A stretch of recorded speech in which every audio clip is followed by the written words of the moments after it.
And Happy New Year, everyone. Happy New Year. I'm Dave Guerra. This is the BerlinBrigade.com podcast, episode 115. Welcome. Welcome to the first episode of what I hope to be numerous episodes, more than we did last year and the year before and the year before that. But anyway, moving on. I digress. And you know, when we do that, we set that lofty goal. We set ourselves up. But either way, welcome. Let's give it a shot. Let's keep moving. Happy New Year again. And this is the BerlinBrigade.com podcast. And this year, we're not going to take a different twist. We're still going to be on the lookout, 100% lookout for people to interview, to share their thoughts and memories of their time in Berlin. And I also want to do a couple of other new things that I've thought about, things that, they happen, and then we kind of put them off to the side. But this year, no, I've planned it out. So we've got some interesting things coming up here. The first couple of episodes for this year are going to focus more on for new people, those new individuals, first-time listeners or recent listeners, individuals that were not members of the Berlin Brigade, but are looking for that Cold War Berlin experience. And I'm just going to start sharing some information about the Cold War in general, life in the American sector, and crossing into the Soviet sector. So those shows are coming here in the next several episodes. And then we're going to take a right turn. We're going to do a right-hand turn. And then we're going to do a left turn. And then we're going to get back on track and so on and so on. But for the most part, we've got some stuff happening. So without a doubt, let's get this episode started. Einsteigen bitte. So, as you probably already know by the title of the episode, it's the Cold War, a brief reflection, and it's a Berlin Brigade soldier's point of view. So it's my point of view, and everybody has theirs. And with that being said, let's go ahead and dive in. Let's get a little background on the Cold War. And again, I know a lot of us that served during that time, we understand, we know what's going on, but this is more for the new individuals, the new people that are listening to this podcast. So again, welcome everyone. We hope you enjoy what you're listening to, and there's more coming. So stick around, give us a shot. So let's talk about the Cold War, and I'm going to dive in. I'm going to take a source where everybody goes trust it, but for the most part, what I'm looking up, I've yet to see where it's not happening. So here we go. Wikipedia. That's right. The Cold War was a period of geopolitical tension between the Soviet Union and the United States and their respective allies, the Eastern Bloc and the Western Bloc after World War II. Historians do not fully agree on the dates, but the period is generally considered the span of 1947, the Truman Doctrine, to the 1991 dissolution of the Soviet Union.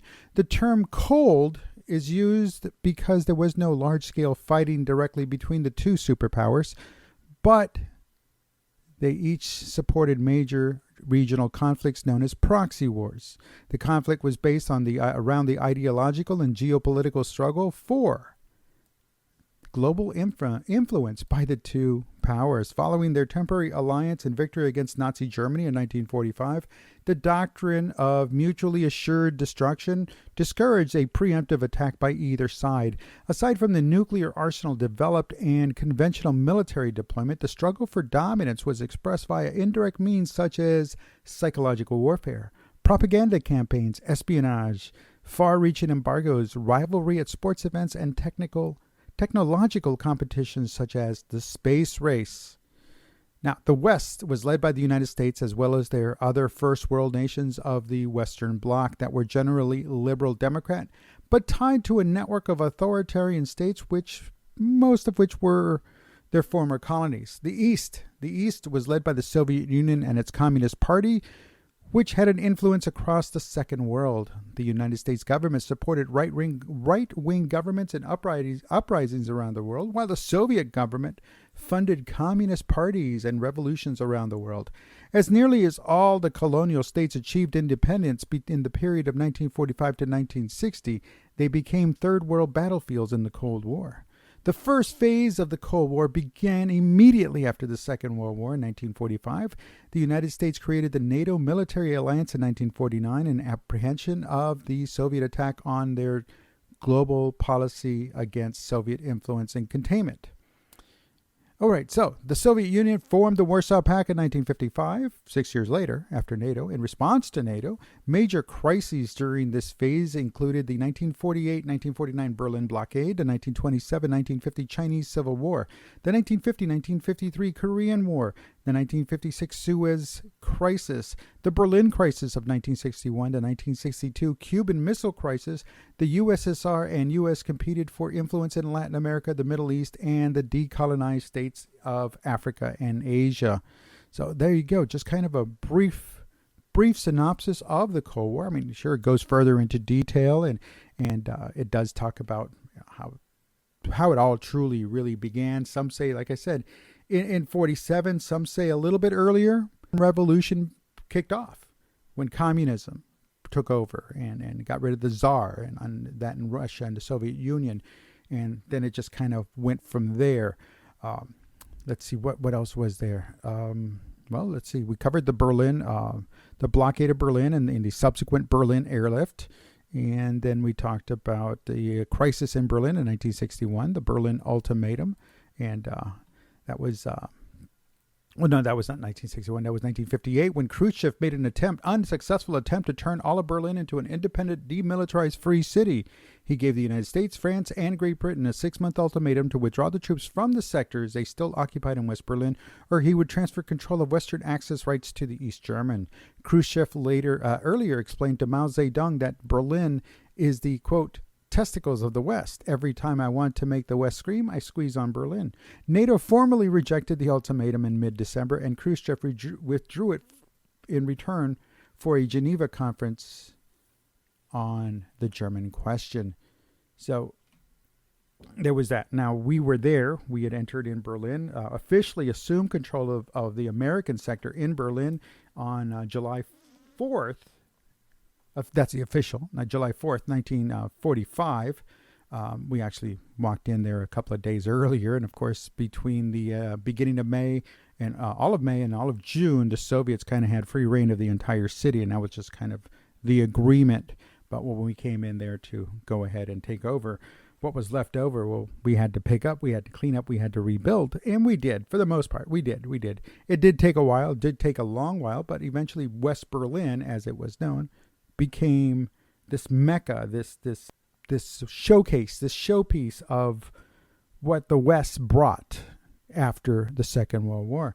And of course, then the Soviets and the East Pact, the Warsaw Pact nations, they were not to be left behind. So what did they do? The Soviets and the East Germans, in this case, turned East Berlin into their showcase city, their showcase of what this is the utopia of communist society. And, again, that's what you saw. If you ventured out further out, you still saw some further out within the city, from the city center, which is where they were pushing people. The centrum, it was always the main showcase of the city of Berlin. And that's where the Alexanderplatz is. That's where the centrum is, the big shopping store, and also the TV tower, the huge TV tower, the Pope's Revenge, and we'll talk more about that on a different episode, the Pope's Revenge. But all of that was there, so it was the showcase. But as I said, as you ventured further away from city center, Berlin Mitte, you started to see what was being kind of kept in the shadows, and it wasn't ready, it wasn't done, it took a while. I remember the first time I went into East Berlin in 1985, you could still see some of that still there. A lot of rubble, a lot of dirt turned over, I guess clearing out, and maybe cleaning up or burying something, one or the other, I don't know.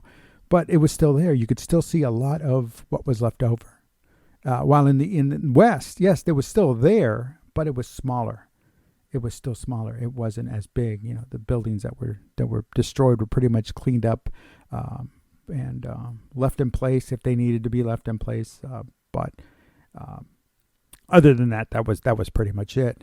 But again, so the Cold War, the battles went on, and the battles went on. They went on in Guatemala, Indonesia, Indochina, Vietnam. That was brutal.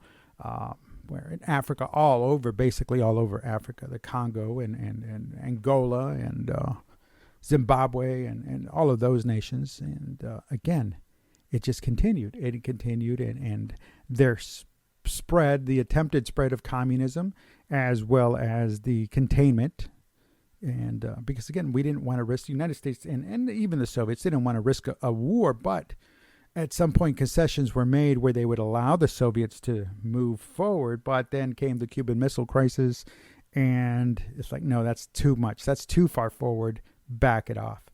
And it continues on. The wall gets built in the 60s. The wall gets built in the 60s, or very early 60s, and there we go. So now focus goes back to Berlin.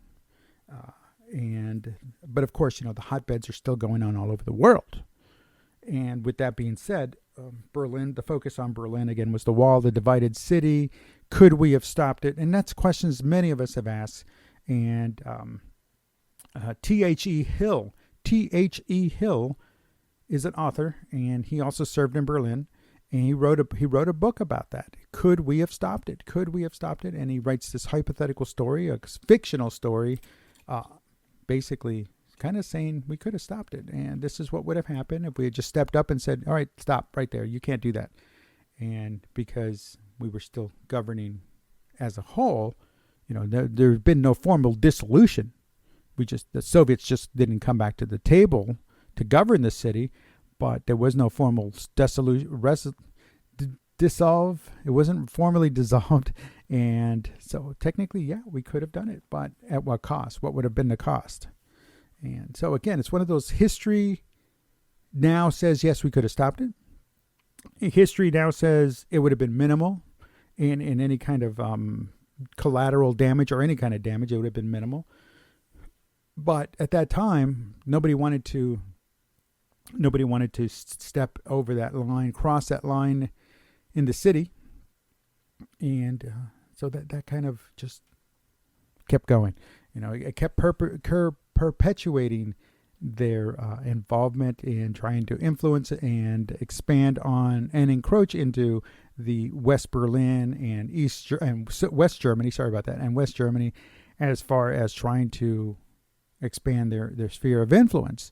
And in some cases, it did more with the no nukes and them sponsoring and covertly backing those individuals, those groups, terrorist groups, the Baader-Meinhof, the Red Army faction. Who else did they involve, or who else did they reach out to? And I'm looking at this on the ground in Germany. Now, of course, there were other groups that the Soviets did kind of quote unquote help out. And again, so when we tried that, the United States, that became the whole Iran-Contra thing, because we were trying to back through money, through weapons, the whole 9 yards. And that didn't work out so well. But for the Soviets, again, did it work out? We don't know. We know that what happened is Soviet Union stopped being eventually, and it just, everything else kind of fell apart. Everybody else was kind of forced into either retirement, stopping, just either they got caught, they got turned over, they quit functioning as an entity, as any kind of terrorist groups. But then again, state-sponsored terrorism, that kind of continued for a long while. And I'm just going to point at the oh my goodness, what was that one? And all that keeps coming to mind is the boat that got hijacked in the Mediterranean where they killed that American, and then the aircraft hijackings in Europe, Middle East, and then ultimately the bombing of the disco in Berlin, and then the retaliation in Libya, and then the bombing of Pan Am Flight 103 over Lockerbie, Scotland, and back and forth and back and forth. And with that being said, how much influence was there by the Soviets? Well, obviously there had to have been some kind of influence, because one, Berlin was the Soviet sector. East Berlin was the Soviet sector. The Soviets were responsible for, and as in that one movie, the Soviets don't take a poop in the woods without a plan. Remember that movie? That being said, and A Hunt for Red October, folks. Hunt for Red October. Great little line, funny little line, but it's a true line. It's a true statement. And so if you've never seen The Hunt for Red October, by all means, go ahead and watch that. It's a great little movie. And it's set in the ocean, so it's not set in Berlin. But with that being said, let's press on. So they knew what was going on. They understood, and we understood, and we kind of knew it. And so again, that was Libya, and that was in Berlin, the disco. And so what did the Soviets know? How much did they sponsor it? And to what extreme? Right. So again, this was 1986, okay, when the disco bombed. But again, eventually the dissolution of the Soviet Union kind of left those states that were once getting backed by the Soviet Union kind of fending for themselves and trying to figure out what needed to be done. So we walked down that road, folks. All right. So let's get back to Berlin. So ultimately, yes, there was the wall fell. And I truly believe that it was our presence in the city of Berlin, and I'm talking about the Berlin Brigade. I'm talking about the British Berlin Brigade. No, the Berlin British Brigade. I forgot what they're called. I do apologize to all my British friends, our British allies, but the British contingent there in the British sector, and the French forces in Berlin, same thing. Us being there and our commitment to being there and ensuring that the rite of passage is maintained and that people could come and go as they needed to, as well as us venturing to the Soviet sector, us being the allies, the Western allies, the French, the British, and the Americans venturing off into the Soviet sector. And because that was allowed, because that was that freedom of access, and we were allowed that access as part of the conditions of the the World War II victory agreements, I guess, the Potsdam and Tehran conferences, and those agreements about access to the city, and our dedication through the entire blockade and while the wall was being erected. So again, our presence in Berlin, it might not seem like a lot, but it definitely, in the big picture, really contributed to so much, because again, we were the ones on the ground. We were the ones that were carrying out policy that those appointed above us, those that were voted in above us, said, this is the policy of Berlin. This is the policy of the Berlin Brigade, and this is what we're going to do in keeping with policy and ensuring that one day there will be victory in the Cold War against the Soviets. And sure enough, we did win that. So, of course, there's going to be others that say, well, no, it was the individuals in East Germany. Yes, I agree. Had it not been for them stepping up and stepping in, all that we were doing was just holding the place. But our commitment is really what shined through to them, and that's a good thing. So that's my brief reflection on life in the Cold War, a Berlin Brigade soldier's perspective, a little history, a little narrative, a little of my opinion, but I hope it got you thinking. I hope it gets you thinking, and hope it gets you wanting to know more. And so be on the lookout. We've got more episodes coming, and welcome to 2021. I hope you're having a great one so far. I know it's still early, but you know what? If it starts off good, it can only get better, right?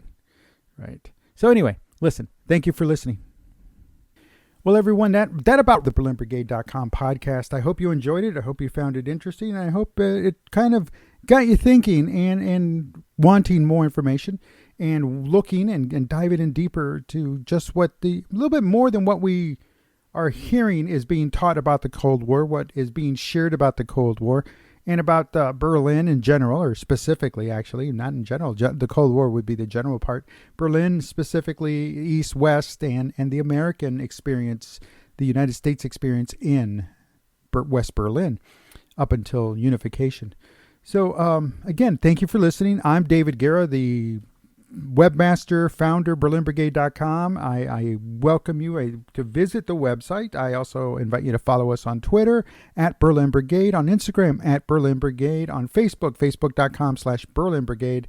And any place else you see us, by all means, say hello. Tell us, let us know. Let me know that you heard the podcast and what you thought. And everyone else, I hope you enjoyed it as well. A little trip down memory lane, or just kind of get things back in order, refreshing ourselves a little bit as to what went on and how we got here. So either way, there's more episodes coming. And as I mentioned at the top of the show, we've got it lined up. So again, we are always looking for people to interview. So by all means, please reach out, Dave@BerlinBrigade.com, and let me know, and we'll schedule something and we'll get it going. Don't be shy, folks. Don't be shy. Don't be scared either. Just let us know what, just share with us and share with everybody your experience. So, listen, let me go ahead and wrap this up. I'm Dave Guerra, and I thank you for listening to this episode. And until next time, as always, Dankeschön, auf Wiedersehen, tschüss.